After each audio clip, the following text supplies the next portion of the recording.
Hello CS और CMA course के students जिनको इनडायरेक्ट टैक्स का पेपर क्लियर करना है। ये लेक्चर सीरीज आपको इनडायरेक्ट टैक्स लॉज को प्रॉपरली समझाने के पर्पज से बनाई गई है। जब तक इनडायरेक्ट टैक्स लॉ के बेसिक कंसेप्ट्स नहीं क्लियर हों, आईडीटी पेपर एक बहुत टफ पेपर लगता है।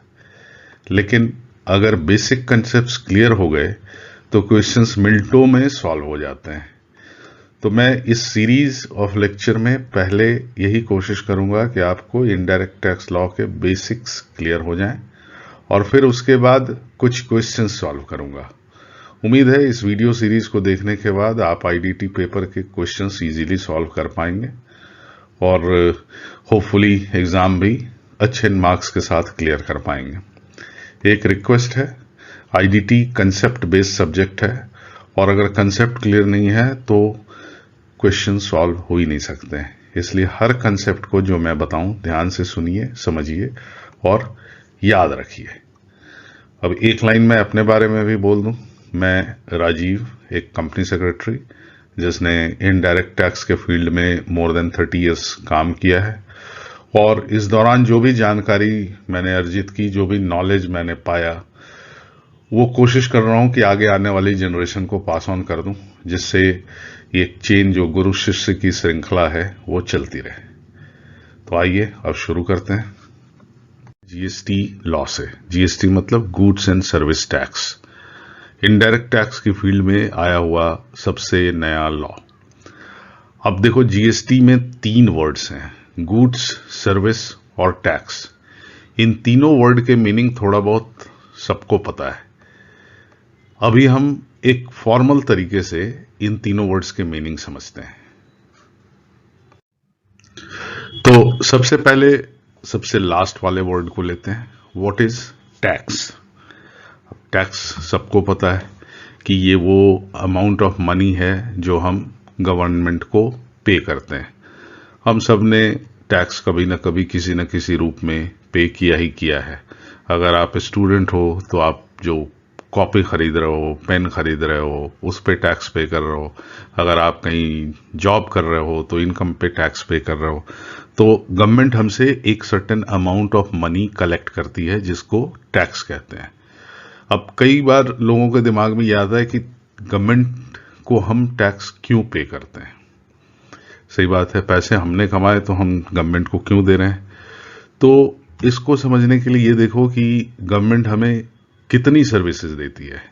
जैसे सड़कें बनती हैं, अभी लंबे लंबे एक्सप्रेसवे बन रहे हैं, एक जगह से दूसरी जगह जाने में जहां 24 घंटे लगते थे अब 12 घंटे 13 घंटे में पहुंच रहे हो। तो इन सड़कों को बनाने के लिए पैसा चाहिए। बड़े बड़े हॉस्पिटल्स बनाए जाते हैं, उनको रन किया जाता है, उसके लिए पैसा चाहिए। पुलिस की फोर्स मेंटेन की जाती है जो हमारी सुरक्षा करती है, उसके लिए पैसा चाहिए। और ऐसे अगर अपनी चारों तरफ देखोगे तो तमाम चीजें दिखाई देंगी जो सरकार हमारे लिए करती है। और कोई भी चीज, कोई भी इंस्टीट्यूशन हो, संस्थान हो, उसको रन करने में पैसा लगता है। सड़क बनाने में पैसा लगेगा, हॉस्पिटल बनाने में पैसा लगेगा, तो आएगा कहां से? तो आएगा टैक्स से। अब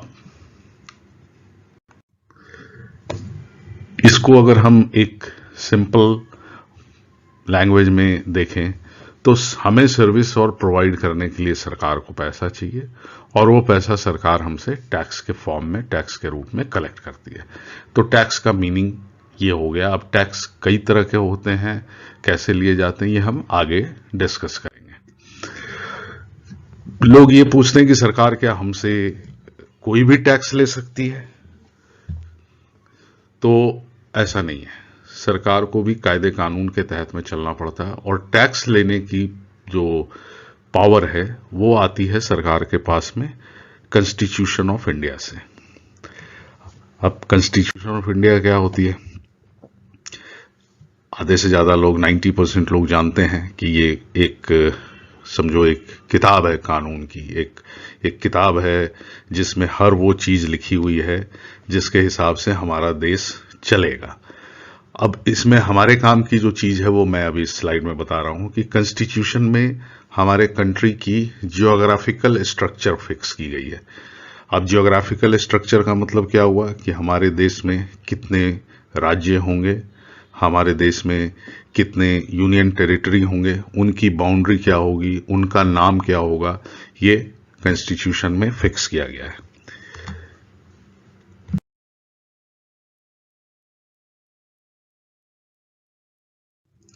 तो अभी तक जो हम लोगों ने सीखा उसको एक बॉक्स में लगाते हैं और इसका नाम देते हैं माई नॉलेज बॉक्स 1। ये तुम्हारे सामने है, देखो। पहली चीज क्या सीखा? What is tax? तो tax is an amount of money which government takes from citizens. वो हमसे सरकार लेती है। Now why government takes tax? तो आंसर है कि गवर्नमेंट हमें सर्विस प्रोवाइड करती है, फैसिलिटीज प्रोवाइड करती है, उसको देने के लिए टैक्स लेती है, उसी पैसे से प्रोवाइड करती है। अब क्वेश्चन ये आता है कि सरकार को, गवर्नमेंट को ये पावर कहाँ से मिली टैक्स लेने की? तो टैक्स लेने की पावर सरकार को कॉन्स्टिट्यूशन से मिली। और कॉन्स्टिट्यूशन क्या है? तो कॉन्स्टिट्यूशन एक कंपेंडियम, एक बुक, एक कोड ऑफ लॉ है जिसमें हर वो फंडामेंटल प्रिंसिपल्स लॉ लिखे हुए हैं जिसके आधार पे, जिसकी बेसिस पे हमारे कंट्री में प्रशासन को चलाया जाएगा। अब हम अपने चैप्टर के सेक्शन 2 में आते हैं। पहले हमने देखा कि टैक्स क्या चीज होती है। अब आते हैं कि टैक्स का कलेक्शन कैसे होता है। तो टैक्स कलेक्शन जीएसटी के संदर्भ में, जीएसटी के कंटेक्स्ट में जानने के लिए हमें थोड़ा सा अपनी कंट्री के बारे में जानना होगा। अब ये हमारा प्यारा भारतवर्ष, मैप उसका, और ये उसकी जियोग्राफिकल स्ट्रक्चर। हमारे कंट्री में 28 स्टेट हैं और 8 यूनियन टेरिटरी हैं। स्टेट एंड यूनियन टेरिटरी आप सभी जानते हो, इसके बारे में मैं एक्सप्लेन नहीं करूंगा। यूनियन टेरिटरी एक छोटा प्रदेश होता है जिसमें केंद्र सरकार राज्य प्रशासन चलाती है और हर स्टेट, यूनियन टेरिटरी का अपना गवर्नमेंट है, अपनी सरकार इनके पास में है।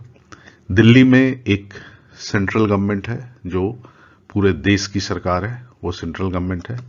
और सेंट्रल गवर्नमेंट, स्टेट गवर्नमेंट और यूटी गवर्नमेंट, इनके बीच में पावर्स जो हैं वो कॉन्स्टिट्यूशन ने डिस्ट्रीब्यूट किया हुआ है। कौन क्या कर सकता है, क्या नहीं कर सकता है, ये कॉन्स्टिट्यूशन ने बताया हुआ है। तो ये हमारी हायरकी है। हायरकी का मतलब ऊपर से नीचे आना। जो सबसे टॉप पे जो सरकार होती है वो है सेंट्रल गवर्नमेंट। ये पूरे देश का प्रशासन देखती है, पूरे देश को चलाती है। इसके अपने कार्य क्षेत्र हैं, अपना ज्यूरिस्डिक्शन है, उसमें काम कर सकती है। उसके नीचे स्टेट गवर्नमेंट आती है। इसमें कुछ काम इसको सेंट्रल गवर्नमेंट के अंदर करना है, कुछ काम इसको इंडिपेंडेंटली करना है। और सबसे नीचे आती है लोकल गवर्नमेंट। लोकल गवर्नमेंट का मतलब हो गया जो हमारे शहर में या गांव में, आप सभी जानते हैं, शहर में हो तो नगर निगम, नगर पालिका होती है, गांव में होते हैं ग्राम पंचायत होती है। ये लोकल लेवल की सरकार होती है। इसके ऊपर होती है राज्य सरकार या स्टेट गवर्नमेंट और उसके ऊपर होते हैं सेंट्रल गवर्नमेंट। तो हमारे यहाँ जो गवर्नमेंट का स्ट्रक्चर है वो ये स्ट्रक्चर है। अब ये स्ट्रक्चर क्यों बनाया गया है तो ये देख लो। जैसे म्यूनिसिपल बॉडी है जिसको हम नगर पालिका कहें या नगर निगम कहें, तो हर शहर या हर गांव को कुछ लोकल लेवल पे फैसिलिटी या सर्विस चाहिए होती है। अब एग्जांपल ले लो कि पीने के पानी की सप्लाई करनी है, तो अब केंद्र की सरकार तो आके पानी की सप्लाई का इंतजाम नहीं करेगी, तो उसके लिए हमने नगर पालिका या नगर निगम या ग्राम पंचायत बनाया हुआ है। लाइट लगाने हैं सामने की सड़क पे, स्ट्रीट लाइट, वो लोकल जो हमारी बॉडी है, नगर पालिका है, ग्राम पंचायत है, वो लगाएगी। सीवेज का सिस्टम बनाना है, नालियां बनानी है, वो राज्य सरकार आके नहीं करेगी, केंद्र सरकार नहीं करेगी, लोकल लेवल पे वो काम किया जाएगा। कचरा डिस्पोज करना है, वेस्ट को डिस्पोज करना है, तो ये भी जो काम होगा वो लोकल लेवल पे ही होगा। म्यूनिसिपल गार्डन बनाने हैं, लोकल लोगों को रिक्रिएशन का ग्राउंड देना है। हेल्थ केयर, छोटे मोटे हेल्थ केयर बनाने हैं, छोटी मोटी बीमारियों के लिए छोटे छोटे जो डिस्पेंसरी बनाने हैं। तो ये सब बहुत सारे ऐसे काम हैं जो लोकल लेवल पे करने होते हैं और इसके लिए एक लोकल सेल्फ गवर्नमेंट जिसको कहते हैं, नगर पालिका, नगर निगम या ग्राम पंचायत, वो बनाई गई है। अब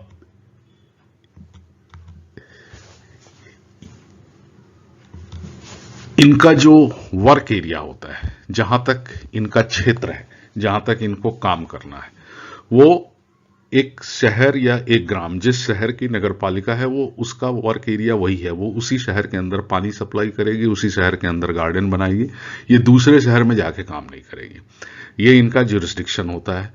और उस शहर के अंदर, अपने ज्यूरिसडिक्शन के अंदर ये टैक्स कलेक्ट करते हैं। हाउस टैक्स सभी ने कभी दिया होगा या देना पड़ता है, या वाटर के चार्जेस देने पड़ते हैं, जिसको वाटर टैक्स उसमें जिसको कहते हैं। तो ये जो म्यूनिसिपल टैक्सेज हैं, जैसे हाउस टैक्स हो गया, कुछ शहर में स्ट्रीट टैक्स लगाते हैं जो स्ट्रीट को मेंटेन करने के काम में आता है, कुछ शहर में सीवेज पे भी टैक्स लगता है। तो वो जो टैक्सेज हैं वो लोकल म्यूनिसिपल बॉडी कलेक्ट करती है। अभी हमारा कंसर्न उससे नहीं है, हमारा कंसर्न है यहां से शुरू होता है। हम कंसर्न का मतलब जिनके बारे में हम पढ़ाई करने जा रहे हैं। तो हमारे लिए सबसे जो पहला लेवल है टैक्सेशन का, वो है स्टेट गवर्नमेंट। अब स्टेट गवर्नमेंट भी उसी तरीके से अपने राज्य में काम करती है जैसे एक म्यूनिसिपल कॉरपोरेशन या नगर पालिका अपने शहर में काम करती है। क्या करती हैं ये देख लो कि स्टेट के अंदर में फैसिलिटीज एंड सर्विसेज चाहिए, क्या चाहिए उसका एग्जाम्पल देख लो कि दो शहर हैं एक स्टेट के बीच में, उसमें उन दोनों शहरों को सड़क बनाना है, जोड़ना है, जिसको हम कहते हैं स्टेट हाईवे बनाना है। मतलब एक स्टेट के अंदर दो शहर को कनेक्ट करने वाला हाईवे बनाना है। तो वो कौन बनाएगा? स्टेट गवर्नमेंट बनाएगी। स्कूल बनाने हैं, कॉलेज बनाने हैं, यूनिवर्सिटी बनाने हैं, बड़े बड़े, ये म्यूनिसिपल कॉरपोरेशन भी करती है और स्टेट गवर्नमेंट भी करती है, बड़े कॉलेज यूनिवर्सिटी वगैरह बनाती है। इरिगेशन के लिए कैनाल, सिंचाई का जो नहर सिंचाई की बनती है, वो बनाना है। पुलिस फोर्स, एक local law and order maintain करना स्टेट का सबसे इंपॉर्टेंट एक काम है, वो मेंटेन करना है। बस का ट्रांसपोर्ट देना है दो शहर के बीच के अंदर में, जो स्टेट के अंदर में। तो ऐसे बहुत सारे काम हैं जो स्टेट गवर्नमेंट को करने पड़ते हैं, और ये काम स्टेट गवर्नमेंट जो करती है वो अपने राज्य के सीमा के अंदर में ही करती है। जैसे अगर बिहार की सरकार है तो बिहार राज्य के अंदर में ही काम करेगी, झारखंड नहीं जाएगी। महाराष्ट्र की सरकार है तो महाराष्ट्र के अंदर में ही काम करेगी, गुजरात में नहीं काम करेगी। अपना ज्यूरिसडिक्शन काम का फिक्स है। क्यों फिक्स है? क्योंकि उस एरिया में रहने वाले लोगों से और उस एरिया में होने वाले काम से स्टेट गवर्नमेंट टैक्स कलेक्ट करेगी। महाराष्ट्र की सरकार महाराष्ट्र में रहने वाले लोगों से टैक्स कलेक्ट करेगी और उनको सर्विस प्रोवाइड करेगी। अब एग्जाम्पल ऑफ स्टेट टैक्स, सबसे पहला एग्जाम्पल है स्टेट जीएसटी, जिसके बारे में हम आगे डिटेल में पढ़ेंगे। और स्टेट के कुछ टैक्स होते हैं, professional tax, road tax etcetera, वो अलग कहानी है, उनके बारे में जब कभी मौका होगा तो उसको पढ़ लेना, वो अलग चीज है। हमारा जो फील्ड है अभी जीएसटी के बारे में। तो स्टेट का वो टैक्स जिसको स्टेट जीएसटी कहते हैं, वो हमारा सब्जेक्ट मैटर है। अब आ जाते हैं सेंट्रल गवर्नमेंट पे।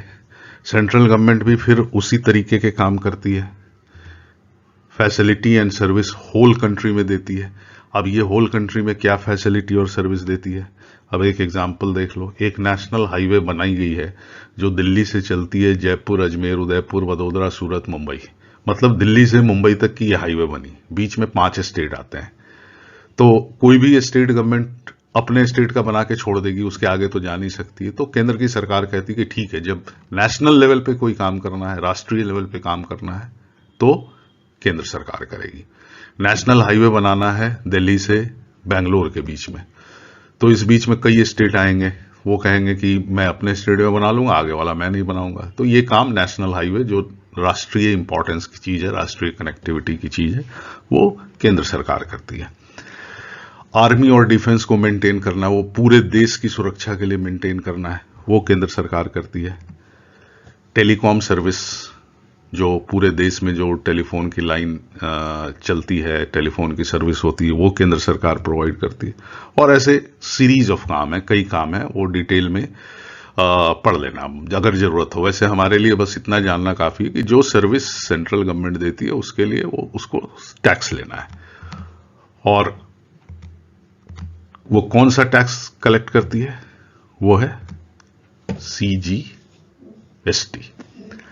तो हमने क्या देखा, SGST एक टैक्स है जो स्टेट गवर्नमेंट लेती है, CGST एक टैक्स है जो सेंट्रल गवर्नमेंट लेती है मतलब उसका पैसा इनके पास जाता है, सेंट्रल गवर्नमेंट के पास।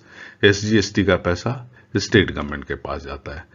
तो गवर्नमेंट कौन सा टैक्स लेगी, ये अभी हमने समझा कि state government state GST, central government central GST, और जो इनकम टैक्स आप पे करते हो वो जाता तो सेंट्रल गवर्नमेंट के पास है, लेकिन उसका डिस्ट्रीब्यूशन बंटवारा होता है। CGST और SGST है वो केंद्र अपने पास रखती है CGST, SGST जाता है स्टेट को। हमारे लिए इतना जानना काफी है कि CGST सेंटर, SGST स्टेट। अब ये देखो, अब टैक्स का स्ट्रक्चर एक यहां सामने दिख रहा है। टैक्स हमने बताया कि 3 तरह के हैं, एक सेंट्रल लगाता है उसको सेंट्रल टैक्स कहते हैं, एक स्टेट लगाता है उसको स्टेट टैक्स कहते हैं, और एक लोकल बॉडी टैक्स है। और ये जाता कैसे है, सेंट्रल टैक्स सेंट्रल गवर्नमेंट के पास में, स्टेट टैक्स स्टेट गवर्नमेंट, और local body tax local government के पास में।